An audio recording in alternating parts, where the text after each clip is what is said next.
Okay, in this video, we're going to introduce the idea of vectors and start our exploration of vector operations. Vectors are quantities that have both magnitude and direction. So let's go ahead and write that down in our definition. So a vector is a quantity that has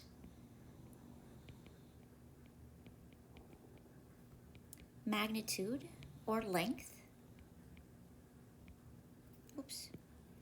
has and direction.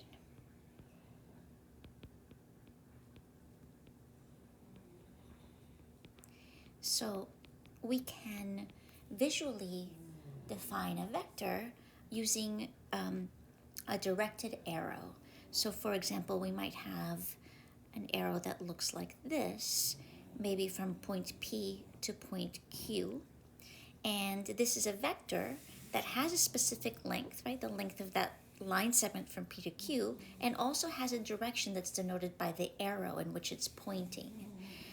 We could denote this vector using the following notation. We could write this as vector PQ, and above that we write a little arrow, line segment with an arrow. Or we can use a lowercase letter like U to denote the vector. So here PQ and U represent the same vector. Okay, so again, vector has both magnitude and direction. Could be pointing, down this way. Let's call that our vector V. Magnitude is represented by the length of that arrow, and the direction is denoted by the little by the arrow itself. The initial point P, is called the tail of the vector, and point Q here, so where the arrow ends, that's called the head of the vector. Okay, let's consider what it means for two vectors to be equal. Two vectors are equal to one another if they have the same magnitude and the same direction. So let's write that down and discuss this a little bit. So two vectors are equal to each other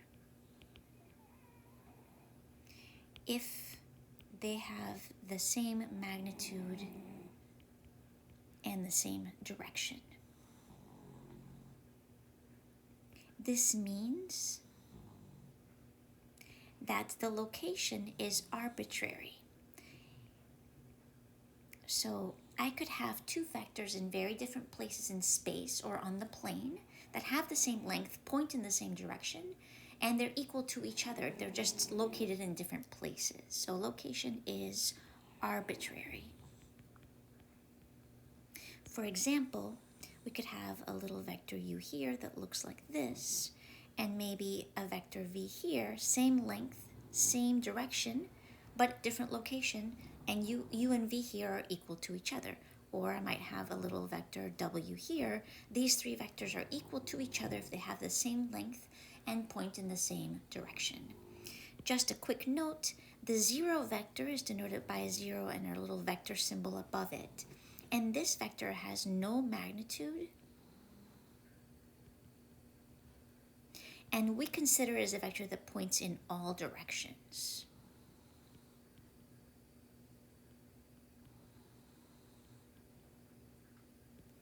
Can't draw it because there's no magnitude to it. We'll talk a little bit more about the zero vector when we think about vectors that are parallel. So let's move on to what is it that we can do with these vectors. So we'll first start talking about our first operation, scalar multiplication. There are various different operations that we will consider in this course. Those will be scalar multiplication in this video. In the next video, we'll look at addition and subtraction of vectors. And then we'll focus on two types of multiplication. One will be called the dot product, and one will be called the cross product. So let's talk first about scalar multiplication. So a scalar is just a real number.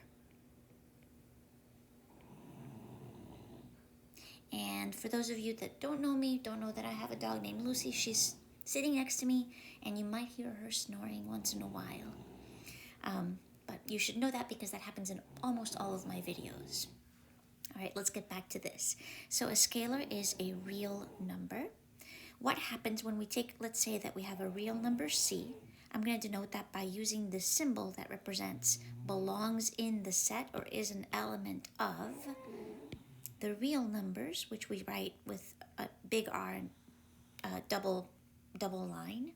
So c is a real number. Then the vector c times v is a scalar multiple. Remember we said this is a scalar multiple of v because we've multiplied v by a scalar. And it will either stretch or compress the vector.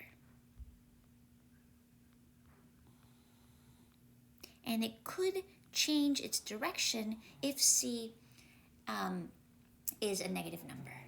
So stretches or compresses v. For example, let's suppose that here's my vector v. Just going to sketch a vector. And if I take 2 times vector v, then we're going to take our vector v, and that has been stretched and multiplied by 2. So we have a 2v. So it's going to look like this, right? Here's 1v, 2v. There's the vector. Points in the same direction, but it has twice the length as v. If I do 1/2 v, this will compress our vector v, and it's going to point in the same direction but be half the length of my vector v. Now, if I multiply by a negative number, what happens, let's suppose we have negative v, is that our vector will be parallel, so it has the same slope in 2D, but it will point in the opposite direction of v.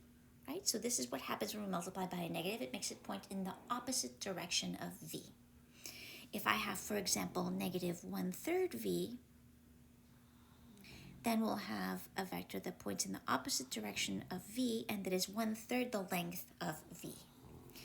And what you might notice about all of these vectors is when we have scalar multiples, all of these vectors are going to be considered to be parallel. So let's write that down. This is an important idea that vectors that are scalar multiples, let me say that in a complete sentence. So vectors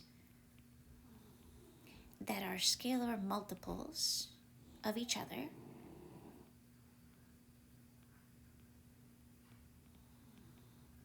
are parallel vectors.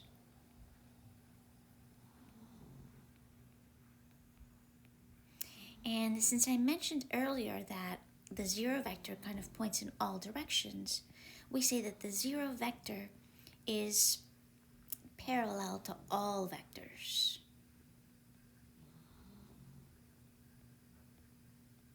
So this is an important idea that in order for us to check whether 2 vectors are parallel or not to one another, we can check to see whether they're scalar multiples of each other.